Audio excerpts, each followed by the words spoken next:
Quando eu tinha 20 anos, cerca de 6 anos atrás, trabalhei como entregadora para uma pizzaria popular na minha região.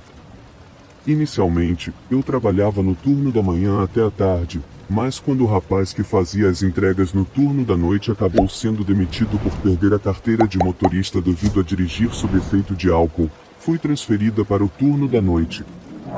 Isso aconteceu porque meu chefe contratou um amigo da família que só podia trabalhar no meu turno, por algum motivo.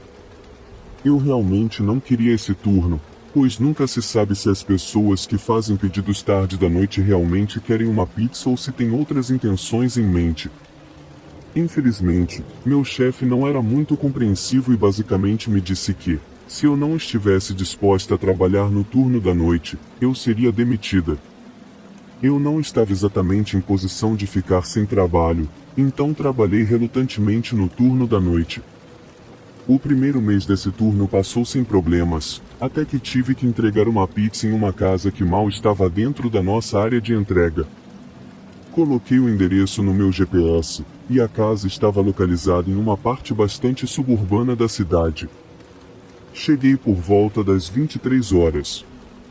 O quarteirão estava extremamente tranquilo, bem iluminado e em sua maioria, composto por casas modernas geminadas. No entanto, a casa para a qual eu deveria entregar era um duplex. Toquei a campainha e esperei por cerca de 30 segundos, sem resposta. Toquei novamente e esperei mais 30 segundos, ainda sem resposta. Agora, eu estava lá, ficando bastante nervosa, preocupada que algo pudesse acontecer. Felizmente, um homem abre a porta. Ele parecia ter cerca de 40 anos, era bastante alto em comparação comigo, talvez um pouco mais de 1,80 metros, mas era muito magro. Eu disse a ele que sua pizza tinha chegado, e ele apenas ficou parado me olhando. Perguntei se estava tudo bem, e ele respondeu dizendo que sim, estava bem, apenas distraído porque tinha acabado de sair do trabalho.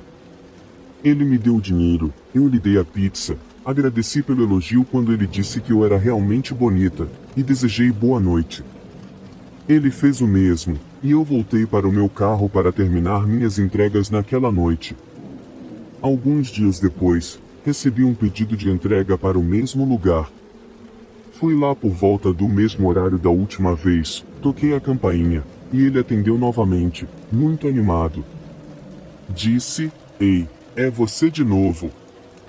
Como você está?" Eu disse a ele que estava cansado e mal podia esperar para ir para casa, ao que ele riu e disse que entendia bem esse sentimento, já que tinha acabado de sair do trabalho. Enquanto contava o dinheiro, ele me perguntou qual era o meu nome. Estava um pouco cansada naquele momento e não estava pensando direito, então estupidamente disse a ele meu nome. Enquanto eu lhe dava o troco, ele disse: "Posso ter seu número? Gostaria de sair com alguém tão linda como você."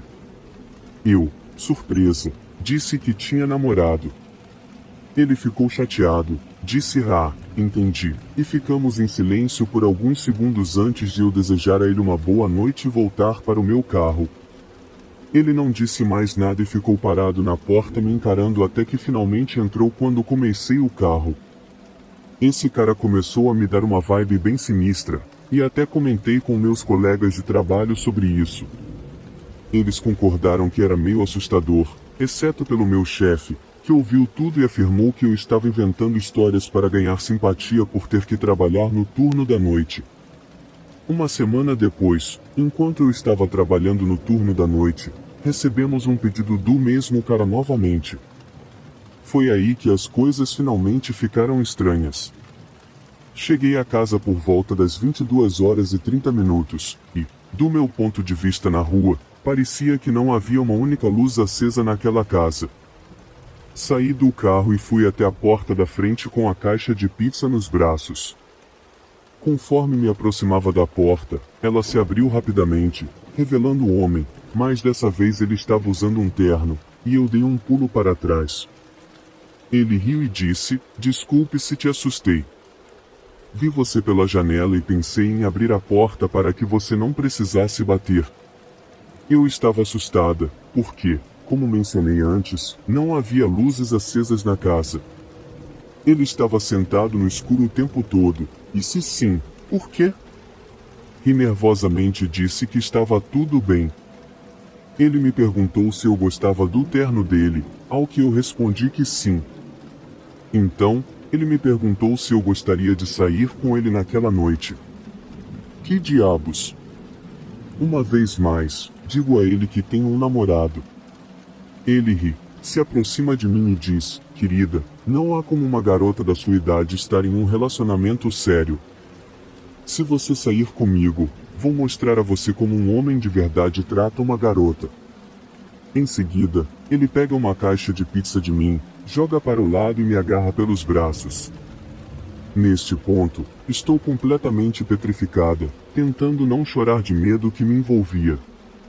Começo a implorar: cara, por favor, eu só quero ir para casa. Não quero sair em um encontro esta noite. Ele apenas me encara com o olhar mais sinistro que já vi no rosto de alguém e diz: não me importo. Entre agora, vamos nos divertir. Ele começa a tentar me puxar para dentro da casa, e eu tento resistir o máximo que posso. Depois de um tempo de luta, ele solta um dos meus braços e começa a pegar algo do bolso, que eu presumi ser uma faca. Foi quando fiz algo pelo qual ainda sou grata hoje. Enquanto ele fazia isso, usei meu braço livre para socá-lo com toda a força no estômago, o que o deixou atordoado por alguns segundos e ele afrouxou o aperto em mim, permitindo que eu me libertasse. Corri rapidamente para o meu carro, e enquanto entrava, ele correu até mim e tentou me puxar para fora do carro, segurando a faca na outra mão, e gritava: por que você está tornando isso tão difícil? Peguei uma garrafa de refrigerante meio vazia que estava no porta-copos e joguei, acertando sua cabeça, fazendo com que ele me soltasse. Bati a porta e, de repente, ele pulou no capô do meu carro, arranhando e batendo no para-brisa com a faca. Coloquei o carro em marcha ré e rapidamente saí do local, com ele tentando desesperadamente se segurar. Ele literalmente batia no capô, gritando para eu parar o carro. Virei na próxima rua o mais rápido possível, e felizmente ele caiu do capô do meu carro. Pisei fundo no acelerador para me afastar o máximo possível daquele maluco.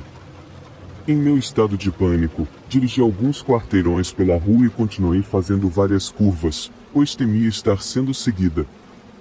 Eventualmente, cheguei a um semáforo vermelho, pisei no freio e simplesmente fiquei parada na interseção, congelada pelo que acabará de acontecer. Comecei a chorar e tremer violentamente. Enquanto estava lá, percebi o quão perto estive de perder minha vida, e não pude deixar de sentir que talvez não devesse estar viva. Quando o sinal ficou verde, estacionei no acostamento e continuei chorando. Eventualmente, reuni forças para dirigir de volta à pizzaria, e quase imediatamente após entrar, meu colega de trabalho percebeu que algo estava errado ao me ver. Eu praticamente desabei na frente dele, e todos os outros se aproximaram para saber o que estava acontecendo. Lutei contra as lágrimas e expliquei tudo o que acabará de acontecer o mais calmamente possível. Meu colega de trabalho me confortou, e meu chefe, surpreendentemente, começou a se desculpar profusamente pelo que aconteceu e por me colocar no turno da noite. Ele me levou para o escritório, entregou meu telefone para chamar a polícia, que chegou à loja. Dei meu depoimento e tirei fotos de qualquer marca em mim, assim como dos arranhões no meu carro, como evidência. Meu colega de trabalho seguiu atrás de mim enquanto eu dirigia para casa, e desabei na minha cama. Estranhamente, consegui pegar no sono, tamanho era meu cansaço. No dia seguinte, pedi demissão do meu emprego, e por sorte, uma amiga conseguiu me arranjar um novo emprego em sua loja de roupas. Quanto a esse psicopata, 2 dias depois, li uma atualização da polícia.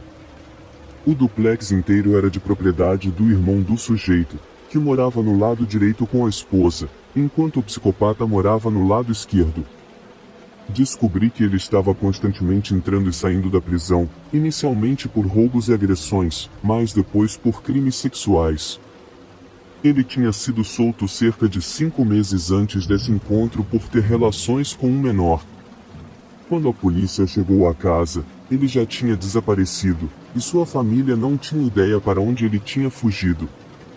No entanto, a polícia insistiu que o encontraria, e realmente encontraram, mas não vivo. Passei os 2 meses seguintes com medo de que ele me encontrasse e terminasse o que tinha em mente, mas a polícia entrou em contato comigo e me atualizou sobre o caso. Aparentemente, ele fugiu para outra cidade próxima e tentou sequestrar uma adolescente que estava andando sozinha à tarde da noite na rua. Por sorte, alguém estava olhando pela janela na hora certa, ligou para a polícia, e os policiais o pegaram tentando forçá-la para dentro do carro. Ele conseguiu fugir, e a polícia o perseguiu. Ele passou por um sinal vermelho perto de uma movimentada avenida, e uma van bateu diretamente no lado do motorista do carro dele.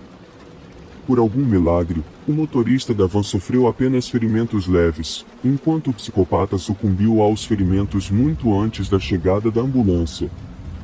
Agradeci aos policiais por tudo o que fizeram e por me informarem. Saí da delegacia, caminhei pela rua e acendi um cigarro enquanto absorvia tudo o que me contaram. Normalmente, não desejo a morte a ninguém, mas depois de ouvir sobre a morte dele, senti alívio. Alívio por saber que ele não podia mais machucar ninguém. Estava aliviada por nunca mais ter que encontrá-lo e por não ter que passar pelo processo de acusá-lo e reviver o que aconteceu naquela noite. Quem sabe onde eu estaria se ele tivesse conseguido me levar para dentro de sua casa. Os dias seguintes foram desafiadores, com pensamentos recorrentes sobre o incidente assombrando minha mente. No entanto, aos poucos, fui reconstruindo minha vida. Deixei para trás o emprego na pizzaria e me concentrei em meu novo trabalho na loja de roupas. Minha amiga e colegas de trabalho foram um apoio fundamental durante esse período difícil. A polícia continuou monitorando a situação e, felizmente, não houve mais ameaças vindas daquele psicopata. Meses se passaram, e com o tempo, comecei a superar o trauma gradualmente. A notícia de sua morte trouxe uma sensação de justiça e alívio, permitindo-me seguir em frente com minha vida. Embora a experiência tenha deixado cicatrizes emocionais, encontrei força na superação e no apoio daqueles ao meu redor. A vida tomou um novo rumo, e aprendi a valorizar cada momento, reconhecendo a importância de minha segurança e bem-estar. Ao compartilhar minha história, espero aumentar a conscientização sobre os perigos que algumas pessoas podem enfrentar e incentivar outros a buscarem ajuda em situações semelhantes. Agradeço profundamente à polícia, aos amigos e à minha própria coragem por me ajudarem a superar esse capítulo sombrio da minha vida. Eu tinha 21 anos e recentemente me tornei policial. Além disso, havia acabado de ser dispensado de um relacionamento. Então, um amigo sugeriu o Tinder, já que eu tinha 21 anos e era um novo policial. Eu tinha a mentalidade de sou invencível e posso lidar com qualquer um. Eu sei que isso é tóxico, mas continue comigo para a história. Sou mestre em atrair mulheres muito bonitas, fora do meu alcance. Conversamos e eventualmente marcamos um encontro. Ela disse que tinha um ótimo campo aberto para observar as estrelas, e poderíamos nos encontrar em sua casa. A noite chegou, eu estava animado e ela parecia empolgada quando a peguei. Ela me guiou até o campo, que parecia um bom espaço aberto com bosques, cervos e outros animais selvagens. Notei faróis fracos à distância e, em seguida, uma van começou a se aproximar de nós. Ela parou na nossa frente, quase bloqueando o meu caminho. Eu disse a ela para ficar no carro enquanto eu ia cumprimentar. Peguei minha lanterna do carro e fui até a frente do motorista da van. Havia um homem de tamanho razoável. Perguntei o que estava acontecendo e se ele poderia recuar um pouco. Surpreendentemente, ele foi educado, disse que era o dono da propriedade e que não queria assustar ninguém. Explicou que estava tendo problemas com caçadores ilegais e só queria ter certeza de que não estaríamos atirando em nada. Eu o tranquilizei, dizendo que estávamos lá apenas para observar estrelas e vida selvagem. Ele pareceu ficar bem com isso, desejou-nos uma boa noite e foi embora. Depois disso, a garota ficou mandando mensagens sem parar. Cerca de 1 hora depois, vi faróis se aproximando novamente, dessa vez em alta velocidade. Entramos no carro e o posicionei de forma mais defensiva. Era o mesmo homem, e ele se aproximou o suficiente para quase bater no meu carro. Ela saiu do carro e correu em direção a ele. Nesse momento, percebi que estava em apuros. Saí e dei ordens para recuarem e se deitarem, mas nenhum dos dois obedeceu. Ele avançou em minha direção e me derrubou, mas consegui me levantar. Vi minha acompanhante pegar uma barra de metal da van. Ela disse que eles tinham uma arma e queriam meu dinheiro e caminhonete, garantindo que eu não seria ferido. Claro, com minha mentalidade de sou invencível, recusei. Ela começou a chorar, dizendo que não queriam me machucar. Ele começou a voltar para o carro. Nesse momento, disse a eles que era policial, saquei minha arma escondida e me deitei no chão. Após um momento de choque, ambos obedeceram. Estava prestes a ligar para o 911 e dar meu nome e número de identificação, quando ambos fugiram novamente. Com minha mentalidade de policial novato e imprudente, os persegui. Corri atrás do homem que entrou na floresta ao redor do campo. Cerca de 30 segundos depois, ouvi 3 explosões altas e vi um clarão de cano. Minha mentalidade de sou invencível desapareceu imediatamente. Corri de volta para o meu carro e saí em disparada. Voltei para a área onde a peguei, liguei para a central novamente e pedi que os policiais fossem até lá. É claro que os primeiros a chegar foram meu sargento e meu oficial de treinamento de campo. Eles foram completamente compreensivos e não me repreenderam. As palavras mais usadas foram idiota e novato estúpido. Entrei no carro deles e fomos em direção ao campo. Felizmente, a van ainda estava lá. Me disseram para ficar quieto e só sair se começasse a haver tiros. Eles vasculharam a área e investigaram a van. Encontraram metanfetamina no console central e realizaram uma busca assustadora. O que mais me assustou foi quando meu oficial de treinamento e sargento voltaram ao carro de patrulha, me tiraram e disseram para eu dar uma olhada na parte de trás da van. Ambos estavam pálidos e horrorizados. Fui até a parte de trás da van, onde havia várias facas, fita adesiva, fluido mais leve, uma quantidade decente de munição para rifles e o que parecia ser sangue seco no banco do passageiro da frente. Encontramos um rifle estilo AR-15 e mais 2 pistolas. Chamamos reforços imediatos e detetives. Quando investigaram o sangue, descobriram que não era sangue, as placas tinham sido roubadas, e a van estava registrada como roubada. Ainda penso naquele encontro, mas, felizmente, ninguém saiu ferido. Nunca mais usarei sites de namoro online. Nunca mais. Então, eu acabará de sair de um relacionamento bastante significativo com alguém de 4 anos, quase noivos e prestes a morar juntos, quando as coisas desmoronaram. Levei um bom tempo para me reerguer e colocar minha vida nos trilhos novamente, quando meus amigos começaram a me incentivar a sair novamente.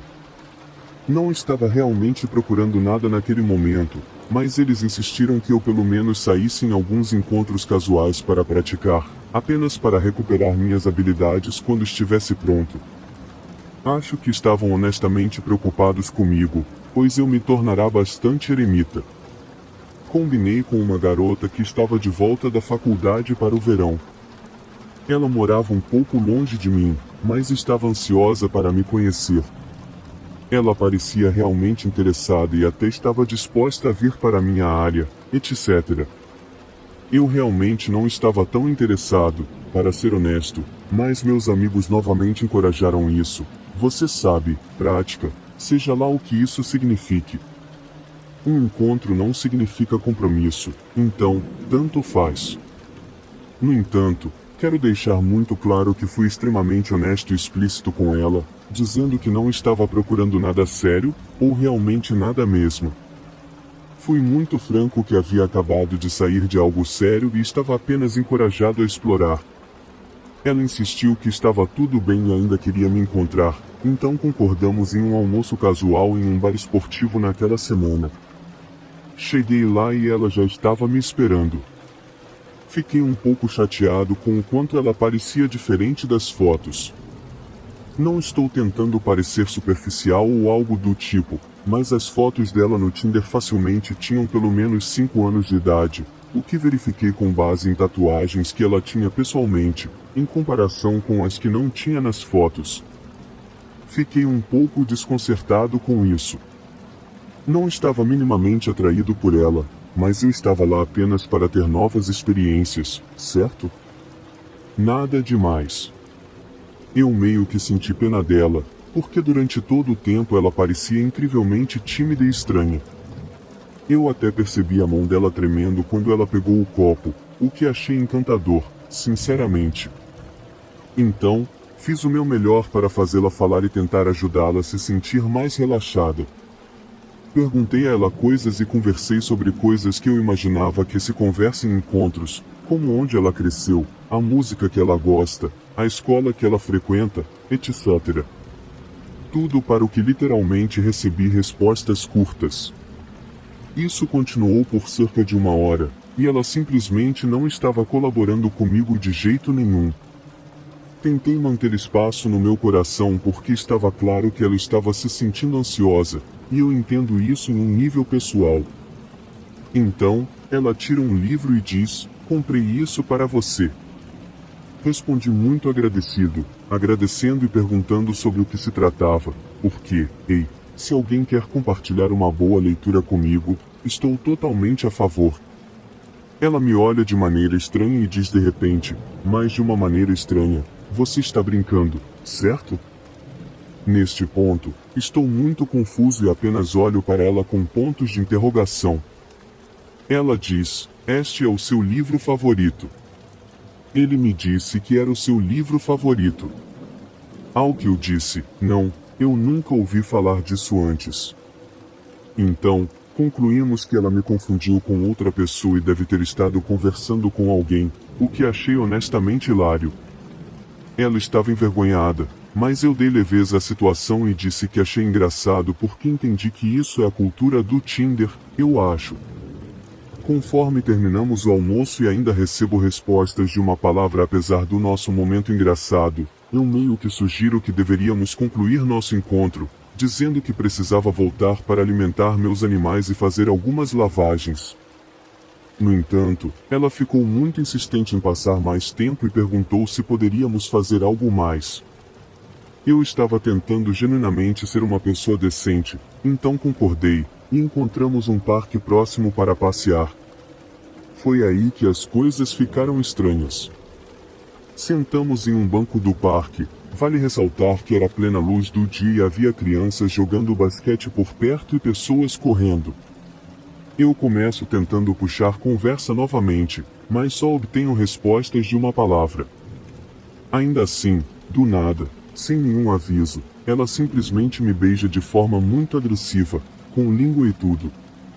Eu honestamente fiquei tão chocado que fiquei lá parado, congelado, sem saber o que fazer. Essa mulher tímida e reservada, que mal conversou comigo e estava tão nervosa a ponto de tremer visivelmente, se transformou em uma fera, atacando meu rosto em cerca de 6 segundos. Minha cabeça girava de confusão e ansiedade, e eu jurava que aquilo durava para sempre. Eu só rezava para que parasse. Eu estava tão desconcertado e, honestamente, um pouco com medo de fazer ou dizer qualquer coisa. O que você faz em uma situação dessas? Sinceramente, eu estava esperando que ela percebesse minha linguagem corporal muito óbvia de que eu não estava correspondendo a nada. Eu estava completamente despreparado para uma situação como essa, e então aparece um cara realmente desagradável, passando e olhando, começando a gritar e literalmente nos propondo uma homenagem atroz. Eu estava tipo, o que diabos está acontecendo? Eu preciso sair daqui. Eu estava a 1000 tipos diferentes de desconfortável. Acabei conseguindo afastá-lo depois de dizer educadamente não várias vezes, enquanto ela só ria. Eu pensava, quem são vocês, mesmo? Ele vai embora, e eu insisto que preciso ir para casa. Ela parece ignorar o que estou dizendo, chega muito perto do meu rosto novamente e pergunta, você gostou disso? Você acha que sou sexy? Você me quer? Eu estava tão nervoso que só conseguia pensar, eu realmente preciso ir para casa. E ela, posso ir com você? Eu disse firmemente não, e ela literalmente tentou me persuadir a deixá-la ir para minha casa, e eu tive que dizer não mais umas 3 vezes. Finalmente, estou em casa e, francamente, meio abalado. Eu não fazia esse lance de encontros há muito tempo, mas aquilo parecia muito normal. Então ela me manda mensagem depois que chega em casa, me convidando para um segundo encontro. Eu fui muito gentil, apesar de me sentir extremamente desconfortável, e disse que achava ela uma garota legal e que tinha tido um bom tempo, mentira, mas que não senti nada ali e lembrei a ela que não estava procurando nada. Ela então me bombardeia com mensagens loucas, dizendo como não entendia e estava tão confusa, que achava que eu estava super afim dela e que as coisas foram ótimas. Eu não respondi a nenhuma dessas mensagens, pois agora ela estava continuando a ultrapassar meus limites. Os textos continuaram e eu pensei que eventualmente parariam, afinal, era só um primeiro encontro. Mas não pararam. Então ela começou a ligar, momento em que tive que bloquear o número dela. Fui criado em um lar cristão bastante rigoroso, mas amoroso, em uma região do Bible Belt dos Estados Unidos. Meus pais não eram nada irracionais em suas regras e tinham boas intenções, mas eu quebrei algumas ao longo do caminho, como a maioria dos adolescentes faz. No verão antes de começar a faculdade, iniciei um relacionamento com um cara um pouco mais velho que eu. Eu o conhecia do ensino médio, e ele estava frequentando a faculdade para a qual eu logo iria. Johnny era um partido, era excepcionalmente bonito, havia jogado no time de futebol e tinha uma bolsa de estudos acadêmica completa. Era engraçado, talentoso e muito simpático. Havia pouco ou nada para não gostar nele. Nós nos conectamos por nossa abstinência de álcool e amor por pregar peças. A melhor parte é que ele tinha seu próprio apartamento na faculdade, a 4 horas de carro da casa dos meus pais. Eu poderia facilmente ir até lá sob o pretexto de visitar um dos meus outros amigos ou passar a noite na casa de uma amiga local. Meus pais nem sabiam que eu tinha um namorado. Agora, eu havia acabado de completar 18 anos e estava aproveitando minha fase rebelde e liberdade recém-encontrada. Ainda assim, eu vivia feliz sob a orientação e as regras dos meus pais, em grande parte. Eles sempre me incentivaram a ser uma pensadora livre e a descobrir, no final das contas, meus próprios princípios e valores, e acabei sendo muito parecida com eles, porque eles são sinceramente incríveis. Minha mãe sabiamente me aconselhou a não dormir com qualquer pessoa, e era algo que eu também levava bastante a sério. Então, enquanto não tinha problemas em passar a noite com meu namorado, estava determinada a não ter relações sexuais com ele.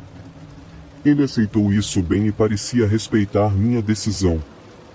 No entanto, em uma semana do meio do verão, com 3 dias consecutivos de folga do trabalho, decidi fazer uma viagem para ver Johnny. Comecei minha viagem logo cedo pela manhã, e ele estava animado para me ver. Tivemos um ótimo dia, com guerras de Neff, leitura de Stephen King e beijos. Saímos para jantar e voltamos para uma noite de travessuras, ou pelo menos era o que eu pensava. Ao entrar em seu apartamento, percebi que Johnny tinha uma caixa de preservativos. Ele já havia tentado isso antes, então não fiquei surpresa e disse categoricamente que não iria acontecer. Os eventos que se desenrolaram após essa interação aparentemente insignificante ainda me assombram hoje. O sorriso de Johnny desapareceu, e seus olhos ficaram gélidos, assustadoramente frios. Eu estava sentada à mesa da sala de jantar com as costas contra a parede, e ele estava do outro lado da pequena mesa. Você me enoja. Estou cansado de você. Tudo o que você faz é brincar comigo, ele disse. Éramos brincalhões sérios e sarcásticos em todos os sentidos da palavra, mas enquanto sua expressão fazia minha pele arrepiar, eu sabia que ele estava brincando. Eu conhecia Johnny há anos, afinal. Pensei sobre isso por muito tempo, e você está morta. Não vou mais fazer isso. Você me enoja, e eu te odeio. Você está morta para mim, ele disse de maneira desconcertantemente calma, e sua voz traiu um leve toque de raiva que eu nunca tinha ouvido antes. Eu o vi cerrando os punhos, veia saltando por seus braços. Pela primeira vez em nosso relacionamento, me senti insegura com ele. Ele manteve meu olhar sem piscar. Seu apartamento no segundo andar era no campus, e era verão. Eu não tinha visto mais ninguém no prédio, nenhum outro carro no estacionamento, mesmo que eu poderia superá-lo, o que definitivamente não poderia. Minhas duas opções eram destrancar a porta da varanda e pular, ou correr 15 pés pelo corredor até a porta da frente, trancada com um ferrolho que abria para dentro, e descer uma escada. Ambos os cenários levavam a um estacionamento vazio. Eu teria que chegar ao meu carro ou correr para a floresta próxima. Embora atlética, eu não tinha chance contra ele fisicamente. Eu me concentrei nele, parte de mim apenas sabendo que ele estava brincando. Ele tinha que estar. Ele iria rir a qualquer segundo, e voltaríamos ao nosso lindo dia. Ele continuou falando. Não posso repetir o que ele disse, era muito gráfico e específico sobre nossa localização para escrever em um fórum público. Ele detalhou o assalto sexual que ele tinha reservado para mim. Se eu sobrevivesse, seria estrangulada na floresta próxima, então desmembrada e deixada em um local isolado que tínhamos explorado juntos. Ele apontou para algumas sacolas em seu balcão. É lá que seu corpo estará dentro de 1 hora. Eu já havia tido o suficiente. Seu plano estava muito bem pensado para ser improvisado. Eu sou pequena, mas sou teimosa e lutaria até a morte, se necessário. Também tenho uma expressão facial firme quando preciso. Era minha vez de segurar seu olhar com toda a ferocidade que eu poderia reunir. Levantei-me e disse a primeira coisa que me veio à mente. Ainda me orgulho da calma inabalável que apresentei. Por dentro, eu estava implorando a Deus para não me deixar morrer. Você é muito engraçado. Eu quase acreditei em você por um segundo. De qualquer forma, não teria funcionado porque o que eu ia te dizer antes de tudo isso é que meu pai me pediu para voltar para casa esta noite. Ele precisa de ajuda amanhã cedo com o jardim para o aniversário da minha mãe, porque meu irmão Kyle machucou as costas, e eu disse a ele que ligaria assim que estivesse na estrada. Em meia hora, isso era uma mentira, e não particularmente boa, mas a entrega foi convincente. Balancei meu telefone na frente dele e disse que ele podia explicar ao meu pai por que eu não estava indo para casa hoje à noite se quisesse que eu ficasse. A boca de Johnny estava aberta enquanto me encarava. Eu estava só brincando, murmurou, punhos ainda cerrados. Vejo você, eu disse, passando por ele. Minha aposta deu certo. Peguei minha bolsa e segui pelo corredor, mas podia sentir seus olhos queimando em mim e a energia elétrica na sala enquanto eu gritava internamente para mim mesma para me mover lentamente. O ferrolho desengatou. Saí e lutei contra cada impulso de correr pelas escadas. Eu estava longe demais do meu carro se ele me perseguisse.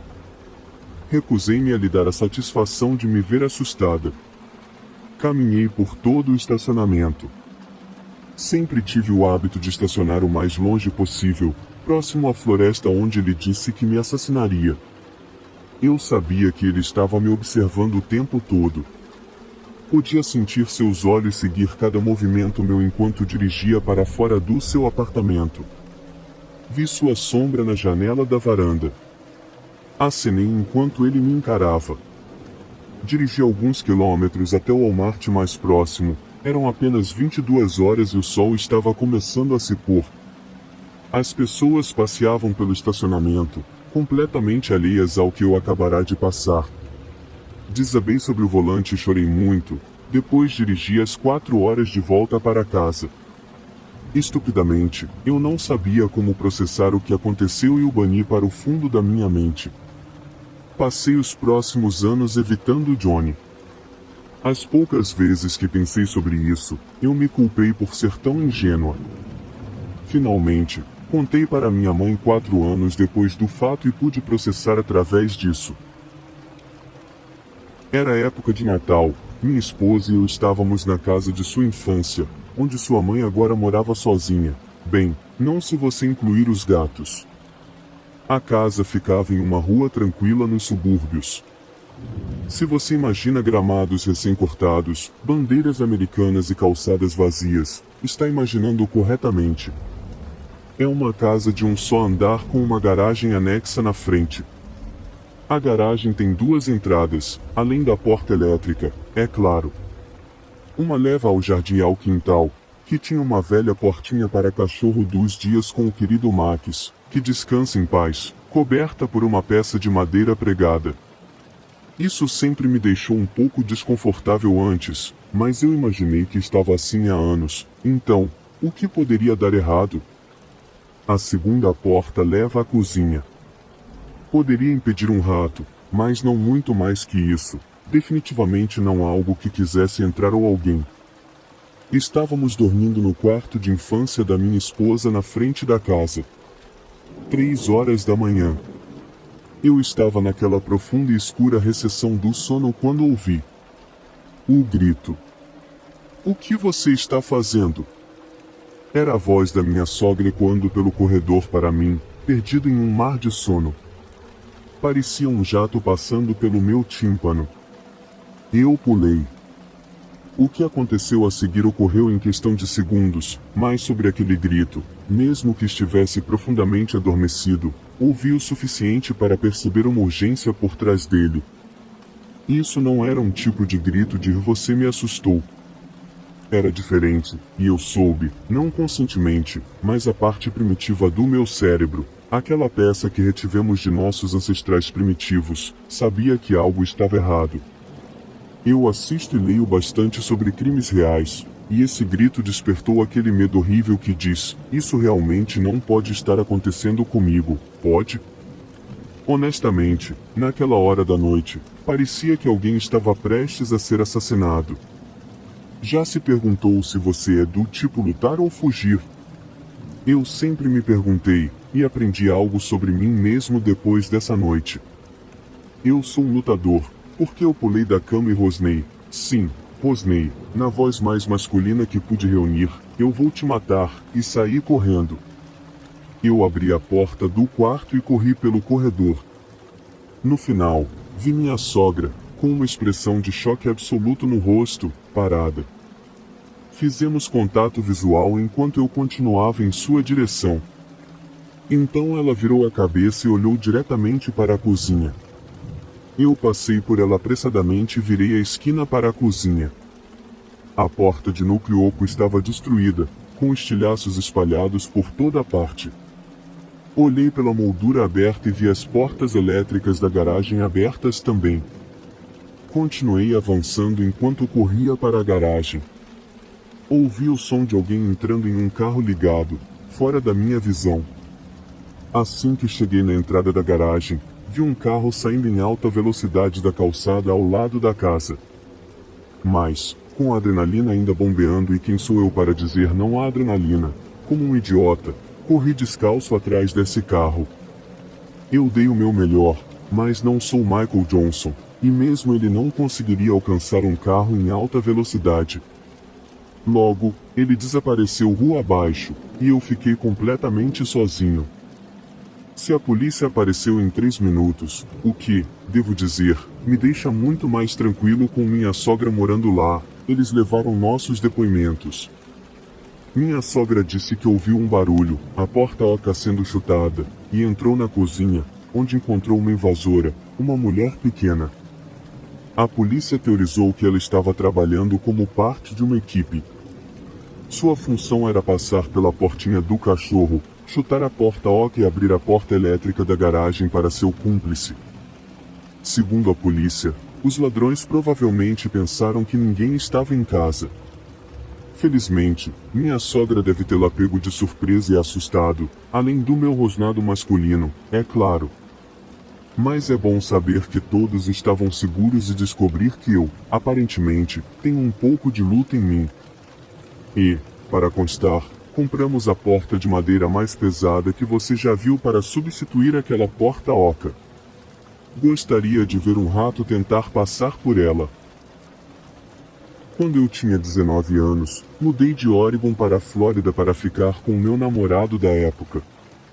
Eu estava pensando em praias de areia branca e Mickey Mouse, mas, em vez disso, acabei com insetos do pântano e estradas de terra. Nós morávamos em uma pequena cidade chamada Altorne, nos arredores de Gainesville. Ela tinha apenas um semáforo legítimo e talvez 4 lojas, Dollar General, Steve's Market, Farmácia Sunes Barbecue. Enfim, arrumei um emprego no EDS desativado no centro da cidade, ao lado do supermercado, então todo mundo fazia compras lá. Depois de cerca de 3 meses trabalhando lá, entrei para começar meu turno um dia e o gerente me levou para o escritório dele. Espalhadas na mesa dele estavam cerca de 30 a 40 cartas abertas, todas endereçadas à minha mão. Você conhece essa pessoa? Perguntou o gerente. Não, respondi, e ele pediu para eu ler uma. Escolhi a amarela e animada. Dentro dela, havia 2 cartas escritas à mão e um recorte de revista de uma mulher com cabelos loiros compridos, assim como os meus. Enquanto o gerente observava, li a carta. Pulei várias partes de confusão, tentando desesperadamente descobrir por que eu estava naquele quarto. Pelo que li, era principalmente alguém imaginando como seria passar tempo comigo, grande parte disso era de natureza sexual. Havia descrições e comentários sobre meu cabelo, lavá-lo, sentir o cheiro dele, e algo sobre a luz da lua. Algumas frases estavam destacadas e outras estavam sublinhadas. Meu primeiro pensamento foi: vou ser demitida? Você conhece esse cara, David Elrod? Perguntei. Sim, acho que sim. O cara alto e magro com óculos grossos e cabelos loiros escuros e cacheados.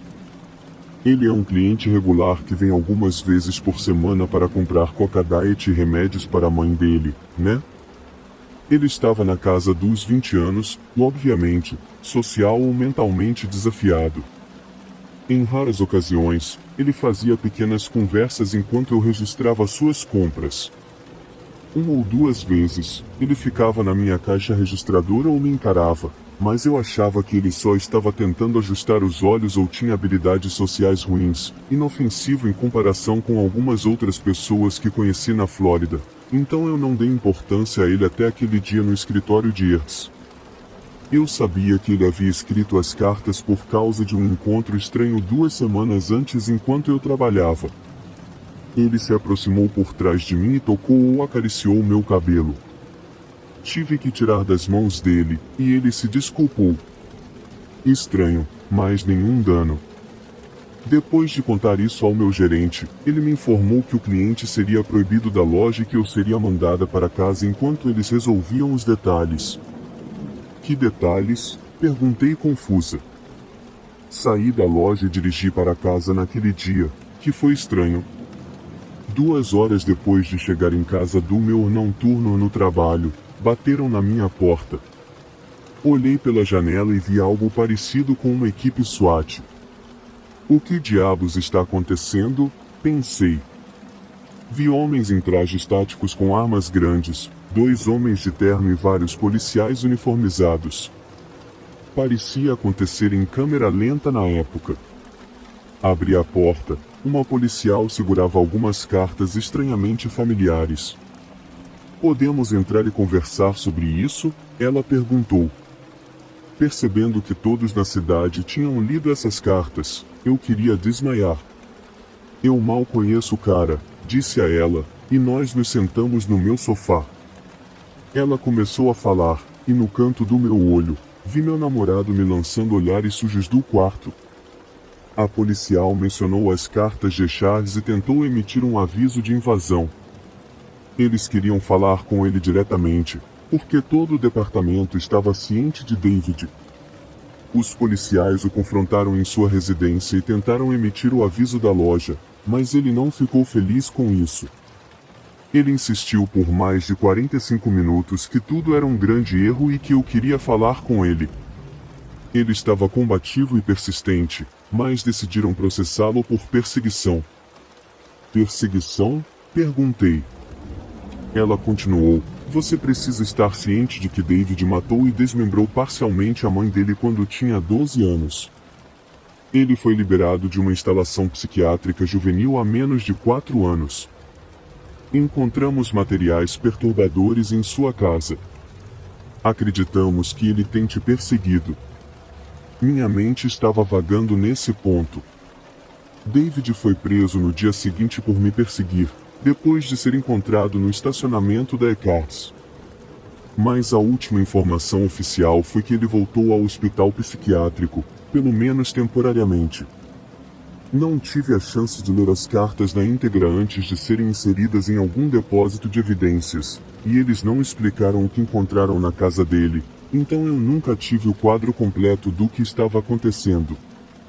Meu namorado da época foi um idiota sobre toda a situação, então voltei para o Oregon uma semana depois. Além disso, quem quer ficar por perto quando Norman Bates está obcecado por você? Este evento ocorreu há alguns anos, então, infelizmente, não me lembro de tudo o que aconteceu, mas lembro quase tudo de qualquer maneira. Isso aconteceu quando eu tinha cerca de 4 ou 5 anos, no domingo de Páscoa.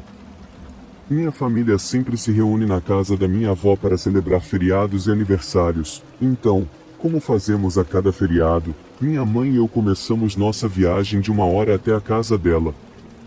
Minha mãe prefere viver longe de toda a agitação da cidade, o que explica a longa viagem. Provavelmente estávamos a cerca de 20 minutos de nosso destino quando minha mãe percebeu que estávamos um pouco baixos de combustível. Paramos em um antigo posto de gasolina, quase rústico, com apenas alguns clientes dentro. Era vermelho e branco, com algumas decorações festivas do lado de fora e muitos adesivos de Páscoa nas 2 grandes janelas de vidro, uma de cada lado da porta.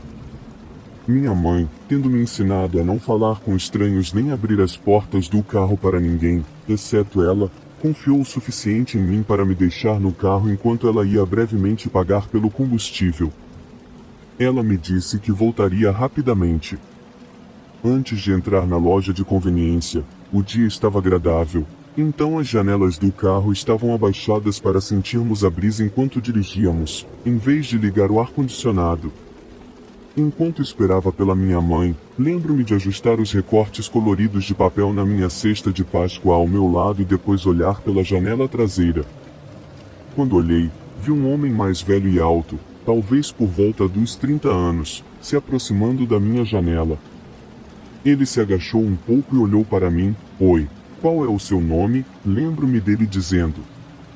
Nesse momento, lembrei que não deveria falar com estranhos, então disse ao homem que minha mãe diz que eu não devo falar com estranhos. Ele respondeu, bem, podemos ser amigos então. Meu nome é Charlie. Agora que você me conhece, eu não sou mais um estranho, né? Na época, pensei que ele estava certo. Na minha mente, pensei que, como um estranho é alguém que você não conhece, esse homem não era mais um estranho porque eu o conhecia. O homem e eu tivemos uma breve conversa que não me lembro completamente. Tudo o que lembro é dele me dizendo que eu tinha uma cesta de Páscoa bonita. Nesse ponto, comecei a sentir uma sensação ruim no estômago, mas sendo uma criança, é claro que eu não sabia por quê. Minha mãe então saiu correndo da loja de conveniência, notou imediatamente o homem e se aproximou rapidamente do carro, perguntando ao homem o que ele achava que estava fazendo. O homem pareceu entrar em pânico e puxou a maçaneta da minha porta violentamente. Rapidamente percebeu que estava trancada, felizmente, e continuou a esticar o braço pela minha janela, agarrando-me por um dos pulsos e tentando me puxar para fora. Obviamente, isso me assustou muito, causando pânico e fazendo com que eu puxasse contra ele por instinto. Isso fez soltar e sair correndo. Minha mãe correu rapidamente para o carro e destrancou as portas. Ela me pegou e me abraçou quase dolorosamente, depois me examinou de perto, perguntando repetidamente se eu estava bem. Acabei com uma leve contusão e vermelhidão no braço onde ele me agarrou, mas além disso, eu estava apenas abalado. A realidade do que acabará de acontecer se instaurou neste momento, e lembro-me de chorar e me agarrar à minha mãe. Logo após eu dizer que estava bem, não me lembro de mais nada. Recentemente, perguntei à minha mãe sobre isso, e ela disse que ligou imediatamente para a polícia. Até hoje, minha mãe ainda diz que foi o momento mais assustador de sua vida e afirma que se tivesse chegado mais tarde e voltado para um carro vazio, não teria conseguido viver consigo mesma. Isso aconteceu há muito tempo, eu suponho que em 2006, e eu não poderia ter mais do que 4 anos na época. No entanto, eu lembro vividamente do medo que senti durante esse encontro. Era uma manhã de verão adiantada, o sol já estava alto, mas poucas pessoas estavam fora. Na verdade, as ruas estavam praticamente desertas naquela manhã. Minha mãe decidiu levar minha irmã, que tinha apenas 1 ano e estava na cadeirinha de bebê, e eu para jogar fora algum lixo na estação de lixo. Devo acrescentar que a estação de lixo é meio isolada das casas próximas, à beira de uma daquelas florestas profundas e escuras do leste da Suécia. Como eu tinha apenas 4 anos na época, as lembranças do incidente desvaneceram bastante. No entanto, minha mãe se lembra da maior parte, se não de tudo. Ela diz que, ao entrar na estação de lixo, sentiu imediatamente uma sensação arrepiante de estar sendo observada. Lembro-me desse sentimento também, fiquei assustado, mesmo sem saber porquê. Eu acho que conseguia sentir o medo da minha mãe ao caminhar ao longo daquela estação de lixo isolada. Minha mãe de repente parou e me disse algo. Ela disse meu nome e pediu para eu segurar a cadeirinha o mais forte que eu conseguisse não soltar, não importa o que. Essa é a memória mais vívida que tenho disso, e acho que nunca esquecerei aquelas palavras. Pelo menos, nunca esquecerei como me fizeram sentir, como se meu sangue virasse gelo. Eu simplesmente congelei. Minha mãe parecia séria, mas mesmo uma criança pequena pode perceber quando alguém está aterrorizado. Minha mãe estava definitivamente com medo de algo, e o resto é apenas um borrão para mim. Não me lembro muito depois disso, então deixarei o resto da história ser contado pela perspectiva da minha mãe. Esta é a lembrança da experiência dela, recontada da melhor forma possível nas próprias palavras dela. Não muito longe de onde estávamos, um caminhão estava estacionado com um homem sentado na frente. Nada em comum a princípio, muitos motoristas de caminhão paravam para descansar à beira da estrada. Mas esse homem estava encarando, e ele não parava de encarar. Ele olhava diretamente para mim, examinando meu corpo com o olhar determinado de um predador, mantendo os 3 de nós à vista. Ele parecia verdadeiramente satisfeito pelo medo que havia instilado em nossos rostos. Em seus olhos, havia algo mais, quase como se não pertencessem a um humano, mas sim a um predador. Eu me senti como uma presa nas garras de um leão. Eu simplesmente não conseguia me mover. Foi quando ele sorriu para mim. Lembro-me desse sorriso morto, daqueles olhos frios e calculistas e da maneira como lambia os lábios, como se dissesse que poderia te matar se quisesse. Acredito que esse foi o ponto na estranha experiência em que minha mãe me disse para segurar a cadeirinha com força e não soltar. Minha mãe é uma mulher pequena, apenas cerca de 1,50 metros e 45 quilogramas, e ela poderia ter sido facilmente dominada pelo homem com sobrepeso no caminhão. Minha mãe admitiu mais tarde que tinha medo de que ele pulasse do caminhão, a nocauteasse, possivelmente agredisse ou até sequestrasse eu ou minha irmã de 1 ano. Nós saímos dali. Não jogamos fora muito lixo naquela manhã. Apenas viramos e voltamos para casa o mais rápido que minha mãe conseguia com um carrinho de bebê e um menino de 4 anos ao lado. Nunca falamos sobre o que aconteceu naquele dia até muito recentemente. O incidente sempre ficou em algum lugar no fundo da minha mente como aquela coisa estranha que aconteceu quando eu era criança, e toda vez que eu passava por aquela estação de lixo, sentia uma sensação estranha no fundo do meu estômago. Como mencionado anteriormente, isso aconteceu por volta de 2006. Avançando para 2008, o rosto de uma garotinha de 10 anos chamada Ingrid estava estampado na primeira página de todos os jornais à vista. Ela havia sido sequestrada, agredida sexualmente e assassinada, e o perpetrador era um motorista de caminhão com sobrepeso chamado Anders Eklund, agora conhecido como um dos assassinos mais infames da Suécia. Ele foi acusado do assassinato de Engla, além da agressão sexual e assassinato de uma mulher chamada Pernilla. Ele também é suspeito de ter sequestrado outra garotinha que ainda está desaparecida, tornando-o um pedófilo, um estuprador em série e um assassino em série. Minha mãe diz que, quando viu a foto de Engla no jornal, especialmente quando viu aqueles olhos frios e familiares, ela soube que era o homem estranho da estação de lixo naquela manhã precoce todos aqueles anos atrás. Embora isso tenha acontecido em dezembro de 2019, ainda penso nisso diariamente, pois foi diferente de qualquer coisa que eu já havia experimentado antes. No início de dezembro, resolvi fazer algumas compras noturnas. Sou uma mãe de 2 filhos, de 31 anos, que fica em casa, então, quando meu marido volta do trabalho, gosto de tirar um tempo para mim e fazer compras, dirigir ou resolver pendências sem a presença das crianças. Era por volta das 20h30 quando cheguei ao Target que costumo frequentar. Não sou de forma alguma uma pessoa paranoica ou ansiosa, mas participei de vários seminários na faculdade sobre tráfico humano e fiz muitas pesquisas por conta própria, aprendendo a identificar sinais de alerta e quais precauções tomar quando estou em público sozinha, especialmente à noite. Carrego vários itens de autodefesa comigo o tempo todo, apenas por precaução. Estacionei diretamente em frente à loja, ao lado de um carrinho de compras, e fiz uma nota mental dos veículos estacionados nas proximidades, como uma precaução. Desde jovem, fui ensinada a sempre estar atenta ao meu entorno, e ser meio controladora naturalmente faz com que você seja assim. Naquela noite, nada parecia fora do comum, e o estacionamento estava realmente vazio, provavelmente porque era um dia de semana. Ao entrar na loja, comecei a navegar como de costume, seguindo o fluxo natural dos departamentos.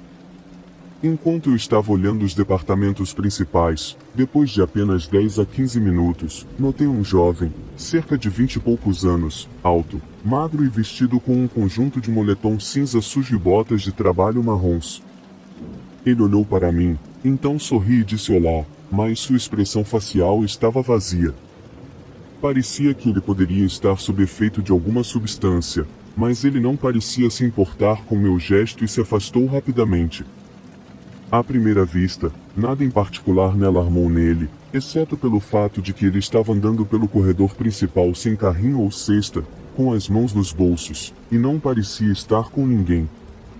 Continuei minhas compras sem pensar 2 vezes e fui para o próximo departamento. Já haviam se passado vários minutos quando notei um segundo jovem, vestindo o mesmo tipo de roupa e botas de trabalho semelhantes, novamente sem carrinho ou cesta. Ele também olhou para mim e rapidamente desviou o olhar quando percebeu que eu estava olhando diretamente para ele. Fiquei um pouco mais alerta, mas ainda mantive a compostura e continuei navegando. Mais 15 minutos se passaram, e foi quando um terceiro homem mais velho chamou minha atenção. E você adivinhou, mesmo moletom cinza e botas de trabalho, sem carrinho ou cesta, apenas as mãos nos bolsos. Eu presumi que eles estavam em algum tipo de uniforme de trabalho, talvez trabalhadores da construção, Mas por que não estavam andando juntos e por que não tinham itens para comprar? Neste ponto, era difícil me concentrar nas compras.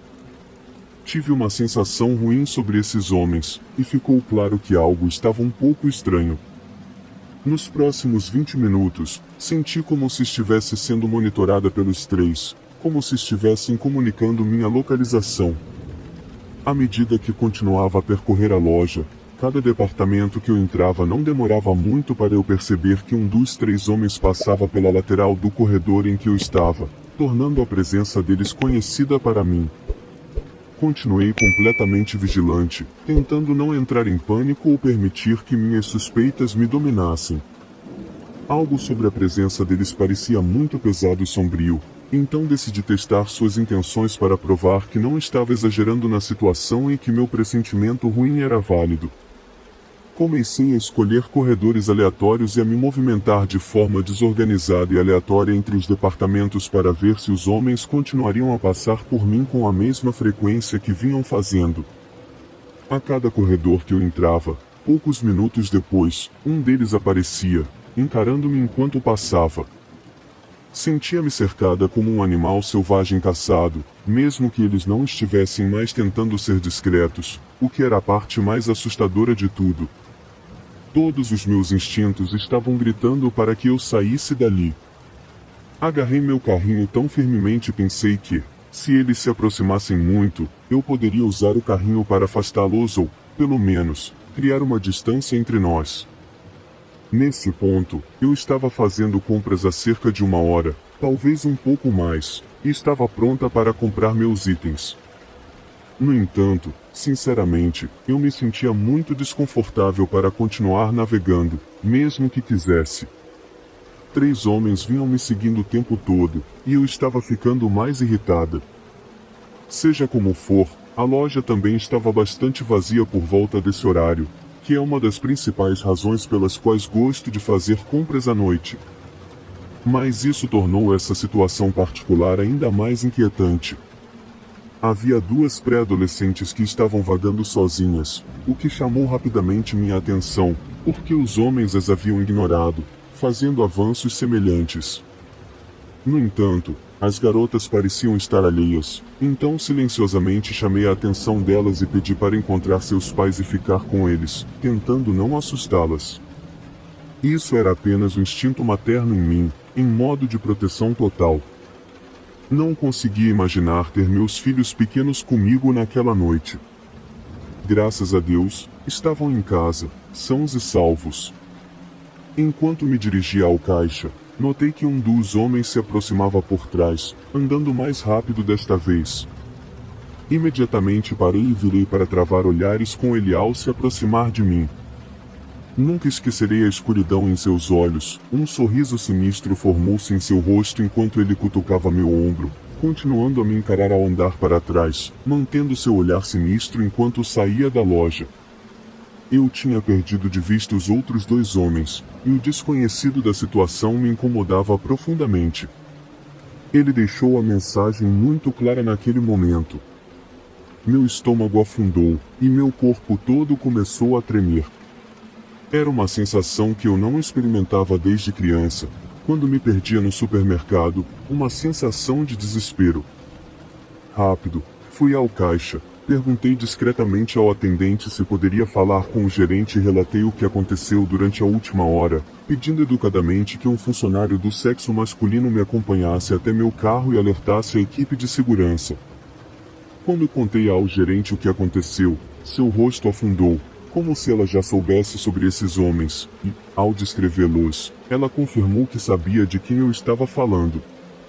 Ela me explicou que várias funcionárias já tinham achado os homens perturbadores no passado e me assegurou que alguém me acompanharia até o carro.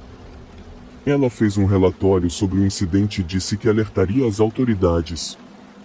Eu ainda estava tremendo, mas senti alívio ao perceber que ela acreditava em mim e mostrava preocupação pelas jovens funcionárias da loja. Ela pegou minhas informações, e um jovem funcionário me acompanhou até o carro. O que vi ao sair da loja me deixou enojada, solidificando todas as minhas suspeitas.